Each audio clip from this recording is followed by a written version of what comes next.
So one thing that we always deal with in our office is low back pain. And so understanding low back pain is paramount to figuring out what to do about it, right? So there are really a lot of different potential factors when it comes to low back pain. You have to look at the disc, which everybody always thinks of. You know, they always think they blew a disc, herniated a disc, etc.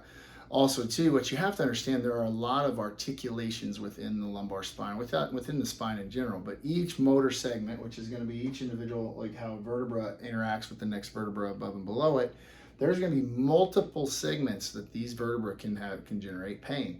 All right, so you have your disc, again, which everybody always knows about. That's what lies in between. They're huge pain generators. I firmly believe that almost every single back pain has some sort of disc involvement.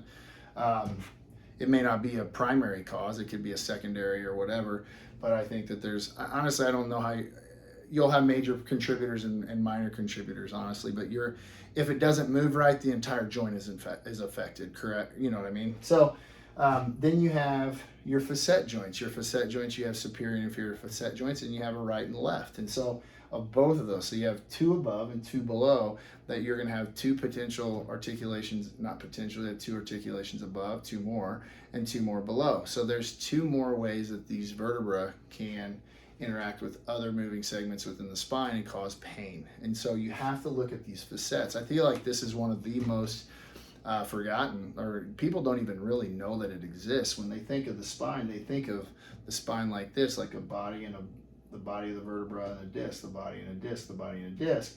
And they forget that there's this entire section back here that can generate a ton of pain and create a lot of problems and can generate a lot of arthritic change and cause a lot of potential issues like stenosis, etc. And so you got to understand there's a lot of moving parts with that low back. And so we have to make sure that we're paying attention to all of them and making sure the spine is moving well and not simply only injecting a disc or injecting a facet or something like that. We got to look at this as an entire moving thing because it's all vitally important.